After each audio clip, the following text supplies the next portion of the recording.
अरे रुको यार, अरे रुको यार, अरे रुको यार। अधिकार रहा है तो वही तो बता रहे हैं। सवाल तुम ही कर लो या जवाब भी तुम ही दे दो। अशोक चौधरी के बारे में हमने पहले ही कह दिया कि ये बिहार का पहला सर्वदलीय नेता हैं। ये बिहार में हम लोग सुनते हैं कि नेता दल बदलता है, लेकिन अशोक चौधरी ने ये तय किया है कि एक ही बार में, एक ही समय में खुद एक दल में, बेटी दूसरे दल में, दामाद तीसरे दल में, तो ये सर्वदलीय नेता हैं। जनता किसी को वोट दे, इन्हीं के घर मलाई मारा जाना है। तो अशोक चौधरी सर्वदलीय नेता हैं जो 57-58 साल में फर्जीवाड़ा से प्रोफेसर बने हैं। अब बताइए कि जिस बिहार में लोगों को किरानी क्लर्क का नौकरी नहीं मिल रहा है, ये भाई साहब विधायक हैं, किस दिन इन्होंने परीक्षा पास किया, कब पीएचडी कर लिए, कब जेआरई कर लिए और प्रोफेसर बन गए। अब ऐसे भ्रष्ट लोगों से बात करने का क्या मतलब है? जनता इनको पहचान चुकी है। जीवन में चुनाव तो लड़ेंगे नहीं, चुनाव लड़ते तो जनता जमानत भी जब्त कराएगी। लेकिन मंत्री बनकर आजकल सरकारी खर्चे पर बिहार सरकार, बिहार के गरीब जनता के पैसे पर हेलीकॉप्टर से चल रहे हैं। हेलीकॉप्टर से चलने का शौक चढ़ा है, जनता उतार कर ले आएगी रोड पर, तब पता चलेगा 3 महीने के बाद।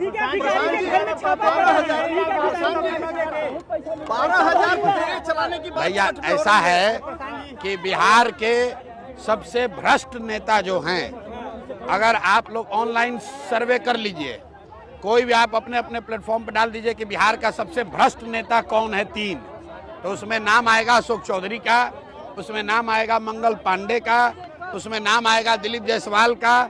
ये भ्रष्टतम नेता हैं सब। अगर किसी अधिकारी के यहाँ पैसा मिला तो सीधा कह देगा कि भाई हमारा नहीं है, तो वो तो मानेगा नहीं। लेकिन बिहार की जनता जानती है कि ये आदमी, ये तीनों चारों नेता इतने भ्रष्ट हैं। आप बताइए कि घर घर से जो वसूली हो रहा है, बिहार की जनता में जो भ्रष्टाचार का जो सामना करना पड़ रहा है, आखिर पैसा जा कहाँ रहा है? कहीं ना कहीं तो ऊपर जा रहा है। हम नीतीश कुमार के विरोधी हैं, लेकिन मैं जानता हूं कि नीतीश कुमार व्यक्तिगत तौर पर पैसा नहीं लेते, वो चोर नहीं हैं। लेकिन नीतीश कुमार के इर्द गिर्द जितने ये सब नेता हैं, चूंकि नीतीश कुमार की शारीरिक मानसिक हालत अभी ठीक नहीं है, तो पूरा बिहार से लूट के ही तीनों चारों पैसा जमा कर रहा है। जब हमने कहा है कि अभी 3 महीना के बाद जनसुराज का व्यवस्था बनेगा, तो ये 100 सबसे भ्रष्ट नेता और अफसर, छोटे लोग नहीं, बड़े नेता और बड़े अफसर, 100 सबसे बड़े नेता और अफसरों को चिन्हित किया गया है। इनको समयबद्ध कार्रवाई होगी। इनके और इनके आने वाली पीढ़ियों से बिहार से लूटे गए पैसे का हिसाब होगा, इनसे वसूली होगी। इनको दौड़ा दौड़ा कर मारा जाएगा, ये आप देखिएगा।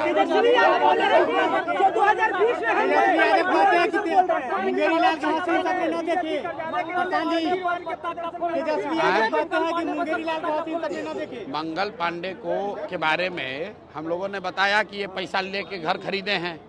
जब कोविड में आप और हम सब लोग परेशान थे, तो बिहार के स्वास्थ्य मंत्री दिल्ली में फ्लैट खरीद रहे थे।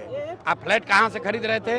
दिलीप जायसवाल से पैसा लेकर। तो 25 लाख रुपया तो उन्होंने स्वीकार कर लिया कि हमने लिया है। बाकी का 61 लाख का अभी जवाब नहीं दिए हैं।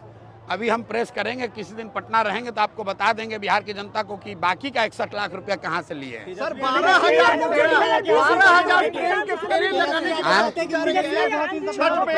किसको? आपसे डर है क्या? अच्छा देखिए, सुनिए, रुकिए।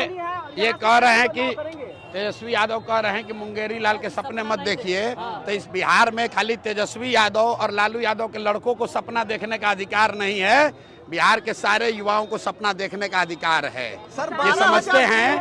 ये समझते हैं कि इनके बाप बने, इनकी माँ बनी, अब ये बनेंगे, इसके बाद इनका बेटा बनेगा, तो जनसुराज इनको ध्वस्त कर देगा। इनको पता नहीं चलेगा, जनता उठाकर फेंक देगी। अभी 20 बरस से बाहर है ना सत्ता से, अभी दिखेगा।